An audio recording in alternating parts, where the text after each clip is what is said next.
request by Sheriff Blackburn to purchase 2 additional patrol vehicles for the Llano County Sheriff's Office. And this is dropped by my office as a request from Sheriff Blackburn. Sheriff Blackburn, do you want to address this? The vehicle being replaced is real big. Sorry, I didn't quite. The vehicles we replaced will be 2002 no cars and having one of them 189 and the rest of them.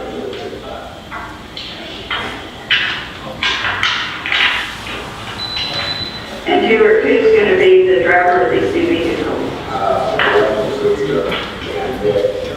And other than probably Lou and the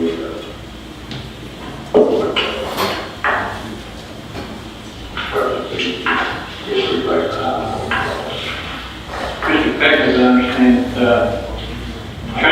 Mr. Peck transfers prisoners, doesn't he? He's on the road a lot. Is that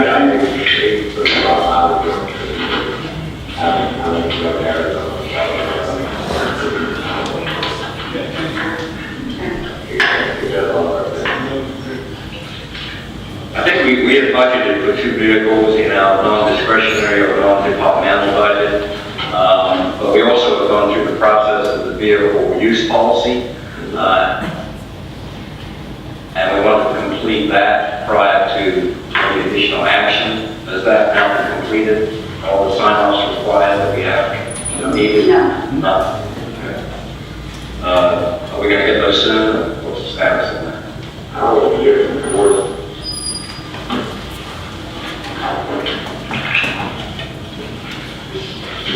You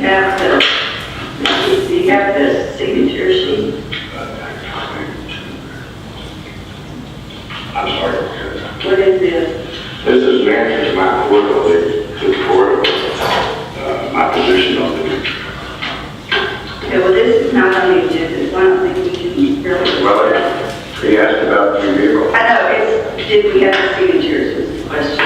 Okay, I think that's all we can really address at this point.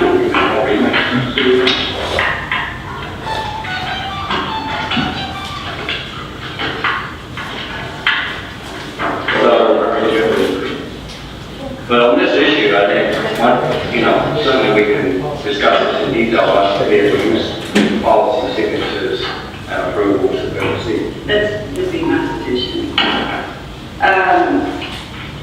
Okay. Sheriff, I'm going to speak on this just a little bit.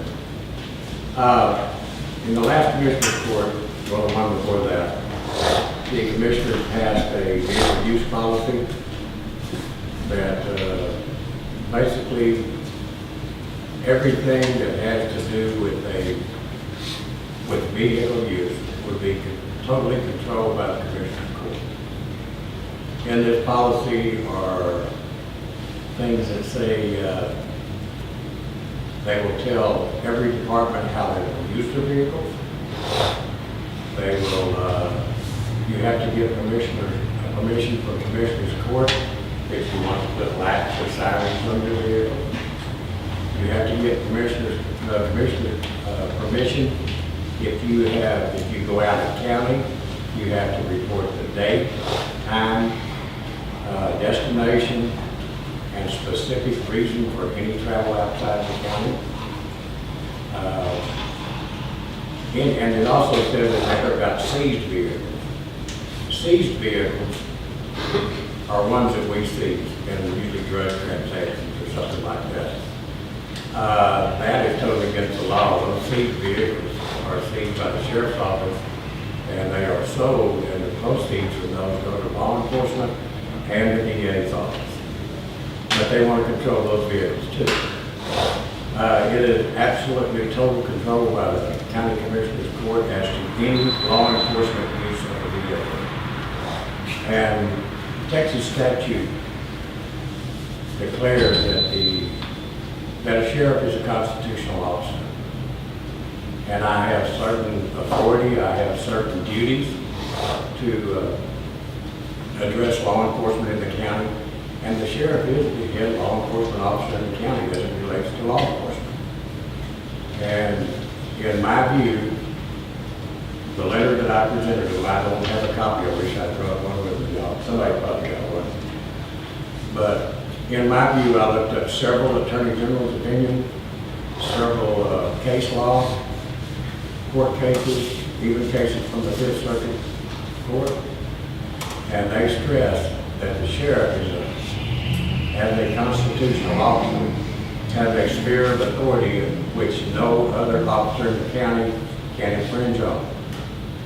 And it also says that once the county commissioners give me vehicles, it's up to me how I use them. It's my responsibility to make sure that the officers don't use them for personal use or for anything illegal or anything like that. It's the sheriff's responsibility, not the commissioners. The commissioners control the county by budget.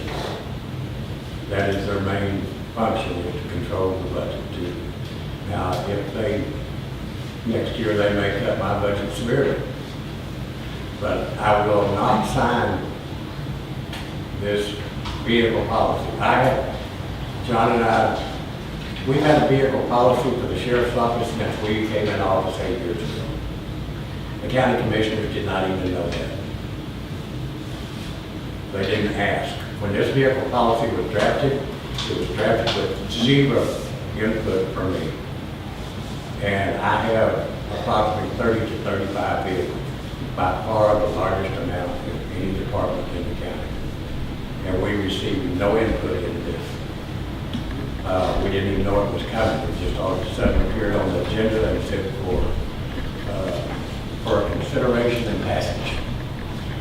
And I got them to table it. And we asked for a copy of it. It came out on Friday.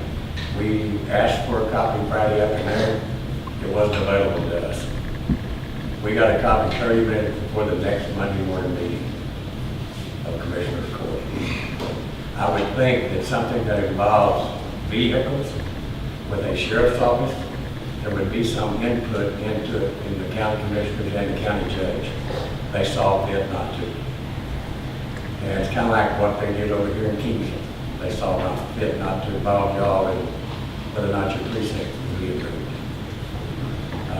Yes. Another question.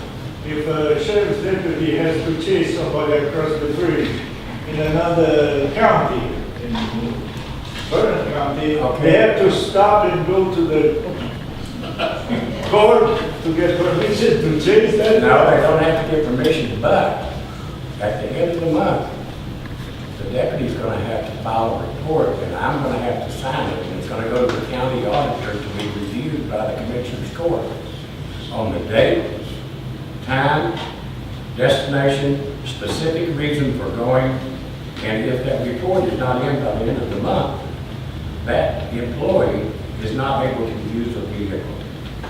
They will suspend his use of the vehicle. Now, that's my job. It's not the commissioner's job. Well, if it's, I'm sorry, Go ahead. I can see how that's frustrating. If it is your authority and the sheriff has the authority to do that, then what they're trying to do, how can that have any, how can it be balanced? Well, If it's waiting for your approval, not from your- everything I have read, from the Attorney General, from case law, and believe me, I searched it fairly thoroughly, quite thoroughly, in fact. And everything in case law, everything in Attorney General's opinions says they may not. Said they control me through the budget. If I'm doing something they don't like me doing, about with vehicles, if it's criminal, they can prosecute me. But I haven't done anything criminal. I'm trying to run my office without interference from other county officers. That's what people want. It's an independent sheriff's office, and it's essential to fair and impartial law enforcement in this county, in any county. And I'm not just fighting for this county. This could impact sheriffs all over the state, and I have received several calls from sheriffs all over the state. I'm not going to tell you their first 3 words, but this is something. Sure, because it sounds to me like they don't have leg standing. Well, people, this is not something I could really put out because you're going to have to read the vehicle policy. It's 23 pages long. And in every paragraph almost, it says with by specific commissioner's court approval, by county auditor's approval, by specific commissioner court approval, by commissioner approval, by commissioner's court approval, by commissioner's court approval. They need to run for sheriff. That's all I can say. You know, if they want to be the sheriff, they need to run for sheriff. You know, they can have the jail if they like that. I would gladly deal with that. Because they don't want the responsibility for that. But they want to take everything else that's the sheriff's responsibility. And this is constitutional authority according to the Texas Constitution. So would something like that have to be voted on by us too? No, it's going to be done by the Texas legislature. And that is why, I want you to know, that is why I have received reviews to sign this. I will not sign it until I'm directed to do so by a district judge or by the attorney general's office. Were y'all able to hear the recording and understand what they're talking? I asked for 2 vehicles because I've been asking for vehicles. John can tell you, we've been asking for up to 5 vehicles for the last 3 years. I think it's very telling. John is my chief deputy. John Neff. I think it's very telling that the county judge questioned the sheriff on who's going to drive those vehicles. Yes. To me, that's micromanagement. And it specifically says in these opinions that he's talking about is that the commissioner's court cannot micromanage the sheriff's department or his sphere of authority. All they can do is punish him through the budget. And that's what they're doing with these cars. They're holding him hostage, trying to get him to sign off on this vehicle use policy, which is absolutely ridiculous. It's like 21 pages long. I've never seen anything like it. So, just keep that in mind, that if they're asking who's going to be driving these cars, what difference does that make to them? If we've got cars that have over 150,000 miles on them, those are the cars that need to be replaced. And the real irony in all of this is that this vehicle policy that the commissioners passed and want us to follow, their mileage requirement for replacement of cars is 150,000 miles. And the judge refused us any cars that have, we want to replace 2 cars that have 185 and 189.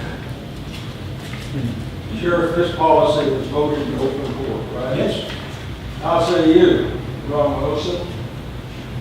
You were there. How say me? Well, as I always tell people when I start talking, I'm not politically correct, so I may offend some people, which I apologize for up front. So, I support law enforcement. Always have, always will. And their concern, they keep saying the words liability, county liability. If it's not liability, when an officer is driving around in an automobile with 190,000 miles, I don't know what liability is. They're missing that fact. Big time.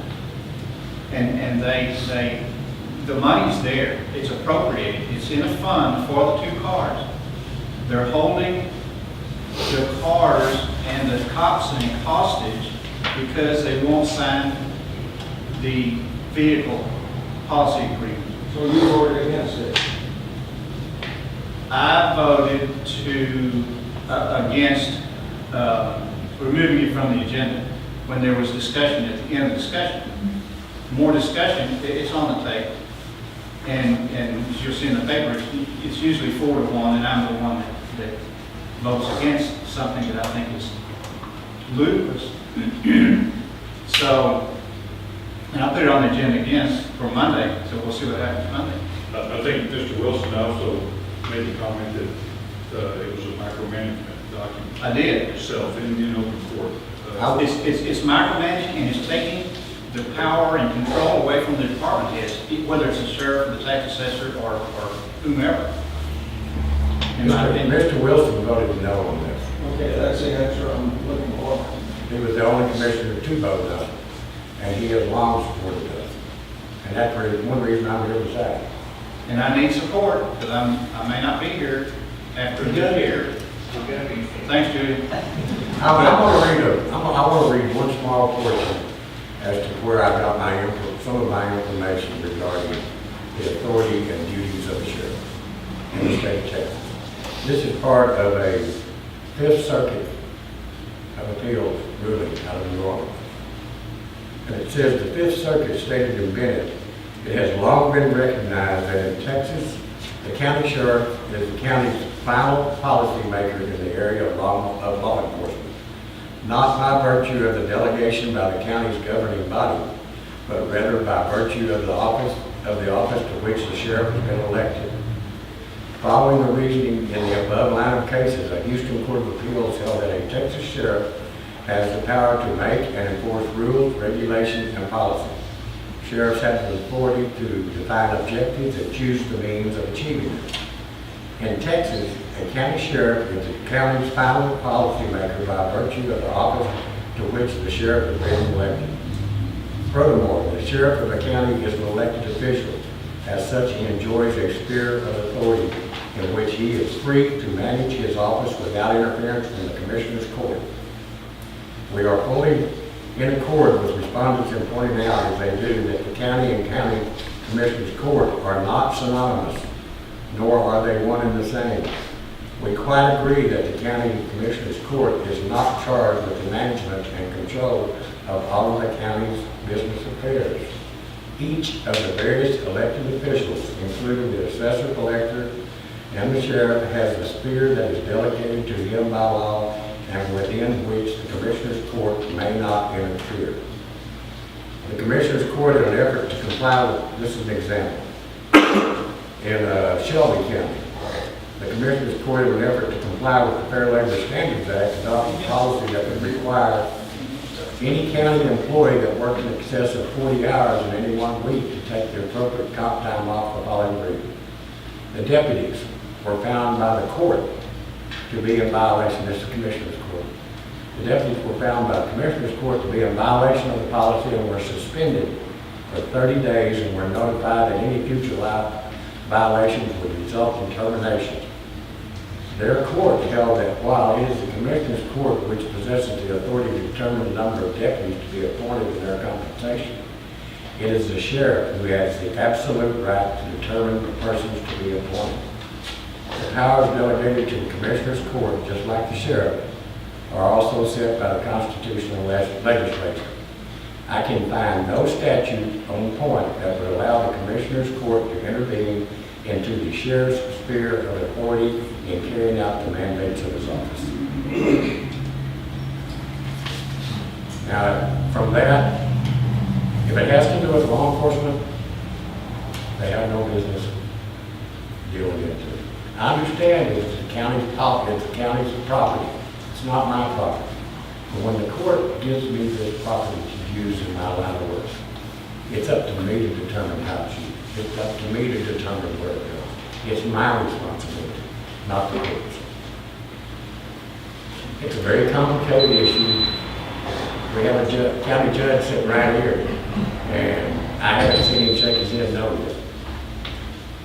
And the thing about it is, in my letter, I wrote that I would work together with the Commissioner's Court to address any concerns they have. Also in this, there is a portion of it that says the county auditor and county judge will have access to GPS data and GPS data and any other data, whatever they want. Now, what does the county judge? Basically what they're saying is they don't trust me. Well, trust is something I take very personally. I trust me. I know who I am. My men trust me. They know who I am. And women, excuse me, taking me through here. But the thing about it is that I have been the same person I've been for a long time. I don't have time to lie. I don't have time to cheat. And as my officers can tell you, I don't put up with it either. You lie to me one time and you're fine. Because doesn't matter what it's about. It can be the smallest thing, because I have to have trust in my officers. I have to know that on the small thing, they're gonna tell me the truth.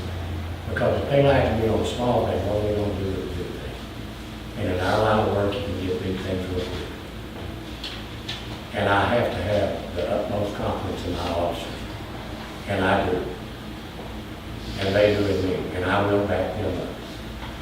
Because that is one of the reasons you have a sheriff.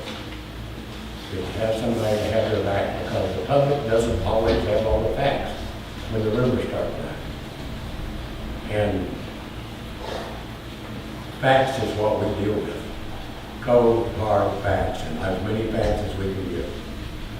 And that's what I have to do with. That's the decision. I get as many of those facts as I can. Sheriff, one of the worst things that a ex-county judge can do is second guess a sitting county judge. Yes. And I would say this, that all of this goes along with the separation of powers concept that was built in the Constitution of the U.S., built in the Constitution of the state of Texas, and upheld in the courts, and more cases than you've cited right there.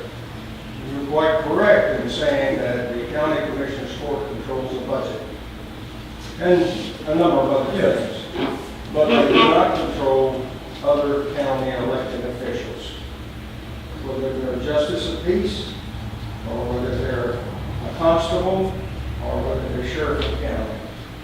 And traditionally, sheriffs and judges have always had a little bit of a conflict around the state. I never had one, thank God. I always got along with my sheriff, and I think he got along with me. And one of the principles of good government is that we must get along with each other, even if we disagree with each other. We must see the other person's viewpoint. I advised the present county judge before she took office that her number one problem would be personnel. It would not be the commissioner's court or the buildings and grounds or even the budget, but it would be the various offices held by elected officials in the county. And it wasn't taken to heart. I will not say anything further except to say that what you've said, I believe to be perfectly true. And whether it's you or some other county judge, they're going to have to live up to that, and what the other county sheriff, but they're going to have to live up to what that office means. And it is a separate office. The control is strictly with the budget. Well, I do want to work with the commissioner's court, but it doesn't seem I'm allowed to. I have no input. My opinion is not listened to. You don't ask. You're a victim, struggle, or control. Well, I'm not going to say that. I see. I'm just going to say that each of us have a job to do. We need to each concentrate on our area of responsibility and duty. It's hard for me to concentrate on my area of responsibility and duty when someone else wants to do it. And I will not, I'm a constitutional sheriff. I believe in the Constitution of Texas, and I believe in the Constitution of the United States. I took an oath to uphold them, and I will uphold them for everyone. Have you sought counsel on this? It will not come. Okay.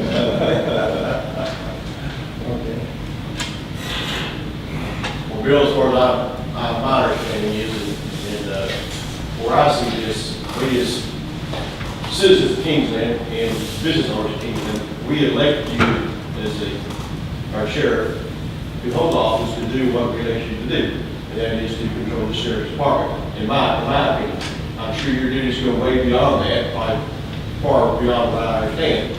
But if I elected you in that position and you're not allowed to do that, where does that put us as citizens and business owners of Kingsland? What position does that put us in, and where is our our level of protection and, for my business, for my loved ones and such as that, how's that been compromised? I feel like we're being shortchanged. Well, I will say this. I won't let the sheriff's office be compromised. I will not.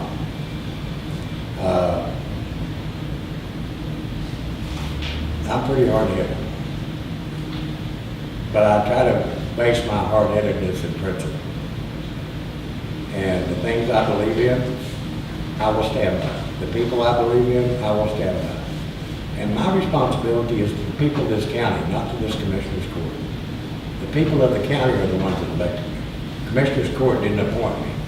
Commissioner's court didn't elect me. The people of this county elected me. And that's who I represent. At the same And I will time, continue to do so. at the same time, I'm looking at the issues beyond your control that you have at this time. I mean, we elected you, I trust you, I have a lot of respect for you, I know your integrity, because of my dealing with you for how many years now? Sheriff? I don't. Well, beyond the sheriff's department, and your greatest service manager here, he's discussed some of the issues that we know, but if they're not releasing the proper vehicles to you, you're putting deputies in vehicles to protect us that I wouldn't put my loved ones in, simply because if I had to send my fiance on a high-speed run to the, store to get a Coke at 100 miles an hour, I couldn't put her in a vehicle at 190,000 miles and didn't know she was going to return safely, or even reach her destination safely. So that puts us in a position where I'm feeling unprotected because you're not equipped the way you should be equipped. You're not allowed to do your job. Exactly. Well, the people I work with, members of the sheriff's office, I don't know one of them that's not dedicated to the job they do. I agree with that. And they're here to protect the people. And I'll say they get paid very little for it. And we are not a priority for pay. And, I wish they all made $100,000 a year because of everyone working. Absolutely. Because you have to understand some of the places and situations we have to deal with. And they run the gamut. You don't know what it's going to be from one time to the next. It's just, I stand behind my officers because they're good officers. And I'm proud that I get to work with them. And I want them to be as proud of me. And I will stand up, and I will back them up, and I will fight for them. And I will fight for the Constitution and what the Constitution says the sheriff should be. It's not for me. It's for the next sheriff that comes behind me. It's for the sheriff over here that maybe their commissioner's court wants to come up with this problem. It's not supposed to be that way. That's not what our Constitution says. And they can't eat me. And with that said, our next step as citizens would be to, number one, vote. Number one, get out and vote. Become involved in your commissioner's court. And it is every Monday. It's every other Monday. Every other Monday. Second and fourth Monday of each month. And it is open to the public. It's open to the public. It's at 9 o'clock in the morning. And I would like to see people there to attend, to understand what goes on with your county government, to understand the tone that sometimes takes place in county government. Let me interrupt here just a minute. Pat's got some more audio on the play. We want y'all to hear it firsthand. Yeah. Everything he's describing, we want to let you hear it firsthand right now. We're gonna play it. When is this from? Is this the last one? February the 8th. Okay. Yes. And for that reason, I would not be in favor of adding anything to the inventory until we have the signatures and the